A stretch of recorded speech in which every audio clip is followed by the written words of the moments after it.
Welcome to This Explainer. Today, we're diving into a deeply moving story about survival, pride, and the absolute power of family. We're going to unpack how a struggling city worker and his aging parents took a situation of absolute financial despair and completely flipped it into a thriving family business. Let's get right into it. So think about this for a second. What actually happens when those big city dreams turn into a total financial nightmare? Imagine carrying this heavy, crushing burden of hiding your deepest struggles from the people you love the most, just because you want to protect them. You move to the city for a better life, but the everyday reality is just this constant, grinding pressure that you suffer through in total silence. And that brings us to Praveen. He's a young guy working a highly stressful private corporate job in the city, bringing home a modest 20,000 rupees a month. Now, in a modern urban environment, trying to support a wife and 2 kids on that amount, it's not just difficult, it is literally a daily tightrope walk.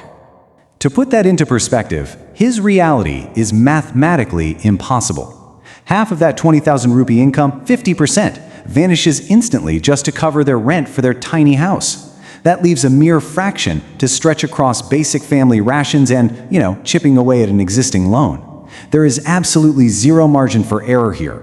No savings, no emergency fund, nothing. Meanwhile, back in his home village, his father, Kripal, is constantly falling ill.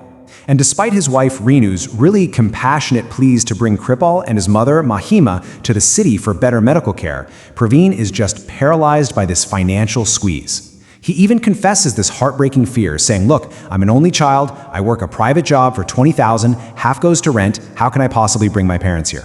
It's this awful dilemma between a son's duty and basic economic survival. But as you might guess, family duty ultimately wins out. Praveen insists his parents come to the city. The physical sacrifice, though, is profound. Praveen, Renu, and their 2 kids pack themselves into just a single room of their already tiny 2-room house, all so his parents can have the other room. It's a deeply cramped reality, but one driven entirely by love. The thing is, secrets are incredibly hard to keep in such tight quarters, right? Slowly but surely, the parents start to piece together the struggle their son has been hiding. First, Mahima accidentally overhears Renu worrying about how the extra mouths are draining their food rations. And then comes the undeniable proof. The landlord, Mishraji, shows up demanding delayed rent. Why was it delayed? Well, Praveen had secretly spent that rent money on his father's medical tests. Now, instead of feeling defeated or acting like a burden, Kripal decides to take action.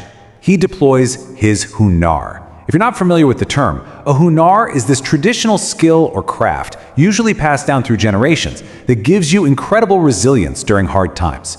For Kripal, his hunar is making these legendary, mouth-watering Chole Kulche, a skill he clearly hasn't lost, which he proves the moment he steps into the kitchen to cook for the family. The kids absolutely devour it.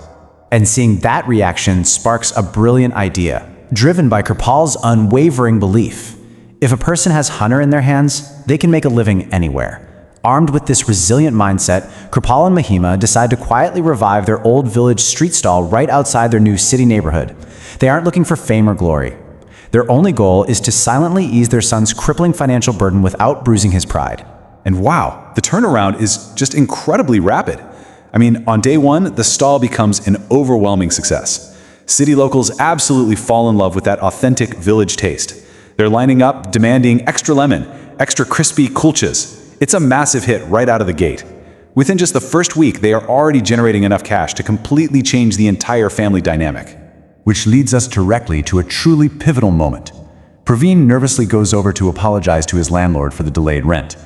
He's dreading this conversation, bracing for a scolding. But instead, he's met with a massive shock. His father had already paid it. Kripal and Mahima had quietly taken the street stall's earnings and cleared their son's debt without breathing a single word about it. When a completely stunned Praveen rushes home and asks his father why he did this, Kripal delivers such a beautifully grounding reminder. He says, "If our own won't help each other, then who will?" It's a powerful statement. Family means facing economic hardships as a unified front, not suffering alone in stubborn isolation. Suddenly, Praveen is caught looking at 2 totally different realities. On one hand, there's his old life, this fixed, inadequate salary, a boss who's constantly scolding him, and just sky-high urban stress. On the other hand, there's this new reality taking shape, stepping up as a family business owner, generating a truly growing income, and actually getting to share joy with his parents every day. The pride and the profit of working that crowded food stall just completely outweigh the absolute misery of his so-called respectable corporate job. And this realization, it sparks a complete life transformation. Praveen takes a massive leap of faith and resigns from that soul-crushing job. With demand for their food absolutely soaring, the father and son scale up. They start running 2 separate stalls. Soon enough, they actually save enough to pay in advance for a permanent shop selling Chole, Kulche, tikki, and lassi.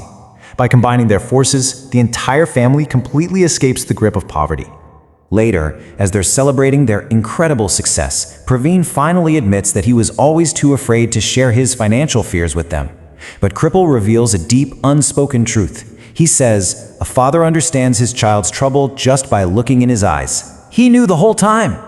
It just goes to prove that parents really don't need words to sense their child's pain, and that familial unity really is the ultimate antidote to the isolation of city life.